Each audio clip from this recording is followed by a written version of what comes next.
Hello, my name is Amy McKay, and I am your Career Development Coordinator for West Carteret High School. Each month, I will introduce a 21st century skill that is not only essential for you now in high school, but will assist you in your endeavors after high school.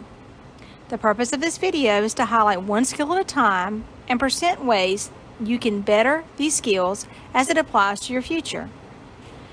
As you see in these videos throughout the year, you will hear from West Carteret High School administration, faculty, and staff about these skills. Hopefully you will see that even though the presenters are past high school, we still utilize these skills frequently ourselves. If you have any questions or need anything, you can email me or stop by the Career Center located in the Media Center at any time.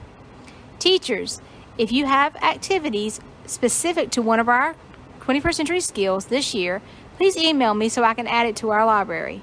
Thank you. Communication is simply the exchange of information from one place, person, or group to another. This can be verbal, nonverbal, or in writing. Every communication generally involves a sender, a message, and then a receiver. This may sound simple, but communication gets complicated once we include other factors such as our emotions, the cultural situation, the medium that we use to communicate, and even our location. An interesting fact is that only 7% of communication is the actual words. The other 93% of communication is based on our body language and tone of voice. Hi, I was asked to describe different types of communication. There's different types to me: verbal, nonverbal, visual communication. Verbal communication can happen in person, on the phone. Nonverbal communication is, I think, the most frequently used right now: email, text messages, social media outlets. Those would all be nonverbal. Another type of nonverbal that people often forget about is body language. That's a type of communication. And then visual communication is things like pictures. That happens a lot on social media as well, but also can be like this. That's a type of visual communication. Being a good communicator requires skills and abilities you use when giving and receiving information. There are 4 main types of communication we use daily: verbal, nonverbal, written, and visual. Verbal, written, and visual are self-explanatory, such as face-to-face or phone conversations, written through hard copies such as books or paper, and digital such as email or social media. However, nonverbal communication can be as important as verbal or written, as it reveals emotions or the way you're feeling, talking, or reacting. This can include gestures, facial expressions, tone, eye contact, demeanor, or even your posture. Therefore, to be a better communicator, focus on the skills like active listening, building confidence, volume and clarity, respect, and understanding nonverbal cues. Hello, I'm Mr. Lancaster, one of the counselors in Student Services, and I want to talk to you about 5 effective ways to be a great communicator. Number 1, great communicators know what they are talking about. They are confident and they have vast knowledge, and they show people that their communication is valuable. Number 2, great communicators listen more than they speak.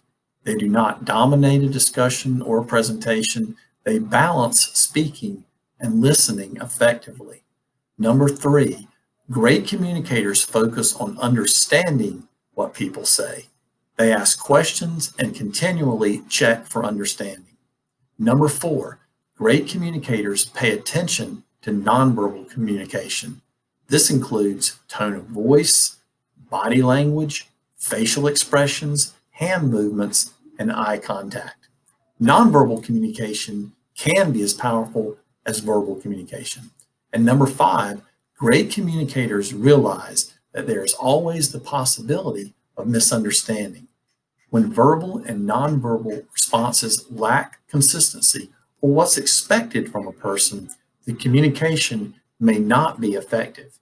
It is important to look for this so communication can be improved.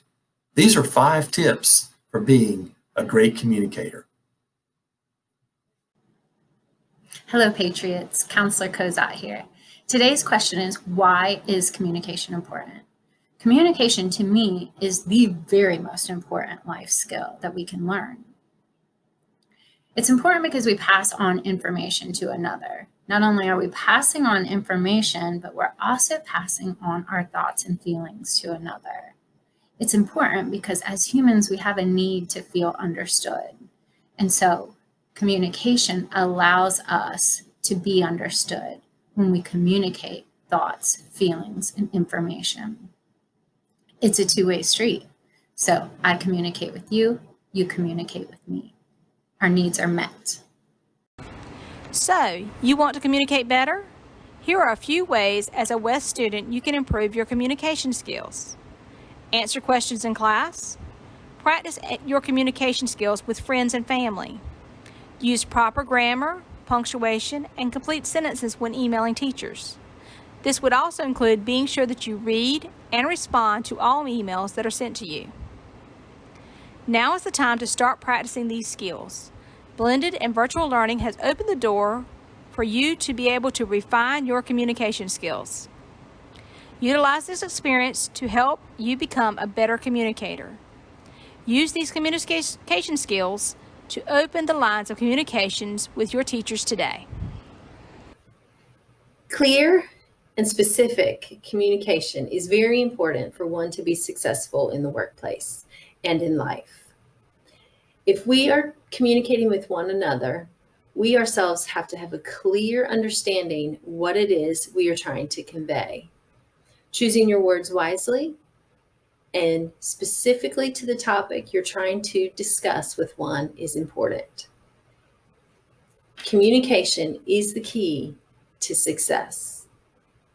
Communication is also very difficult to master, but good communication can take you as far as you want to go.